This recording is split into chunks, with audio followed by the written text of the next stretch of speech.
Ako nga pala si Roman Marc Andres at ang irareport ko ngayon ay ang kahalagahan ng pananaliksik. Nagpapayaman ng kaisipan.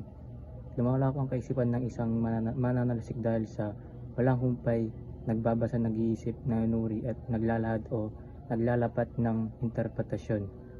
Ang pagpapayaman ng kaisipan ay ang proseso ng pagpapalawak ng kaalaman at pag-uunawa sa pamamagitan ng pagpatuloy ng pagbasa, pag-iisip, pagsusuri at paglalahad ng interpretasyon ng isang mananaliksik. Ito ay nangalugang ang kaisipan ay patuloy na lumalawak at nagiging mas matalino sa pamamagitan ng mga aktibidad na ito. Lumalawak ng kaisipan.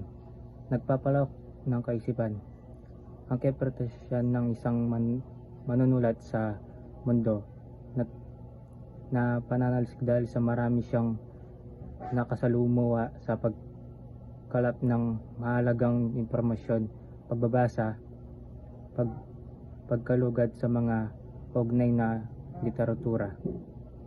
Ang pagpapalawak ng kaisipan ng isang manunulat ay sa mundo ng pananaliksik ay nagaganap kapag siya ay nakakasalamuha ng iba't ibang mga tao at impormasyon habang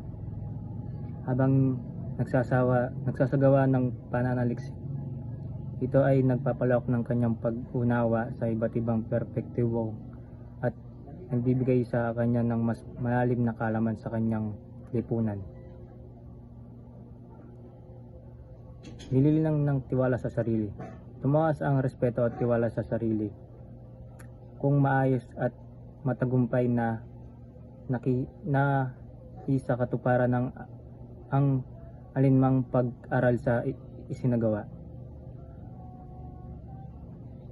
Ang matagumpay na pagpapaunlad ng anumang pag-aaral ay maaaring magresulta sa pagtaas ng respeto at tiwala sa sarili ng isang individual. Ito ay dahil sa pagkamali ng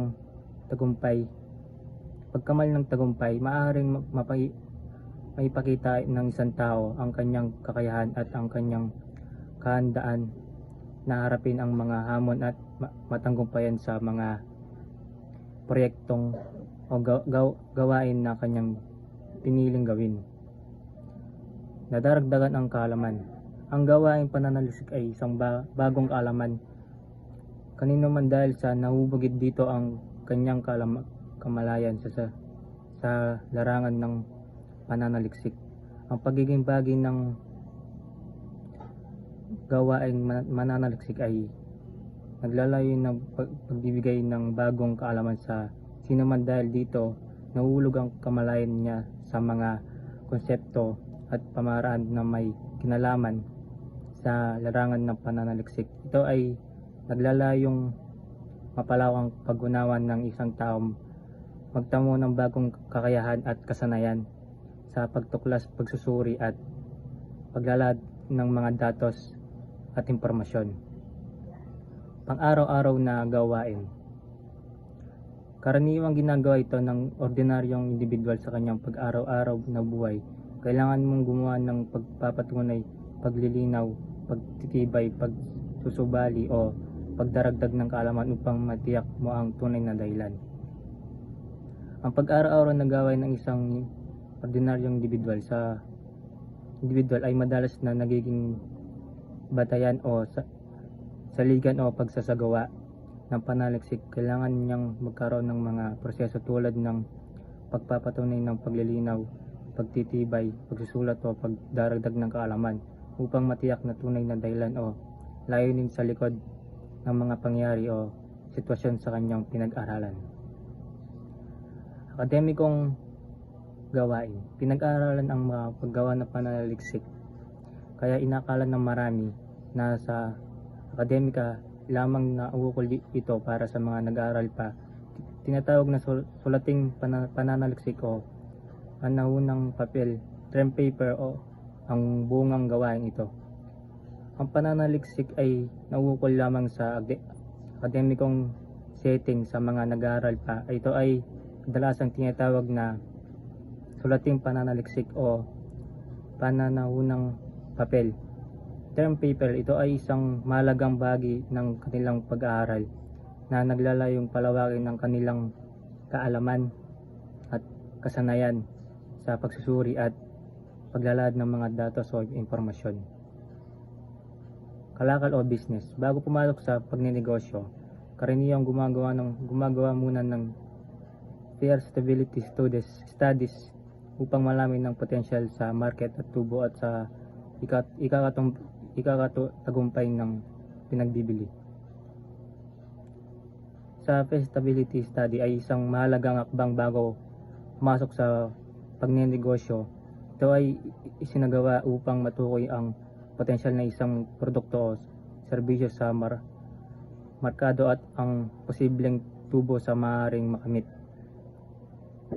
Iba't ibang institusyong panggobyerno. Para sa serbisyong panlipunan, ang mga opisina o institusyong panggobyerno ay nagsasagawa ng pananaliksik para sa kanilang pangangailangan.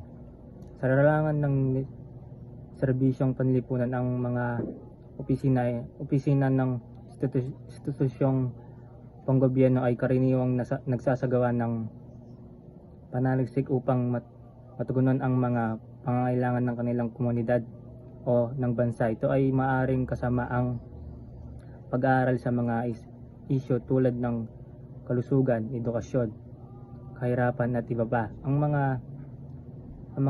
mga panaliksik na ito ay nadalay magbigay ng impormasyon at suporta sa pagpaplano at pagpapaunlad ng mga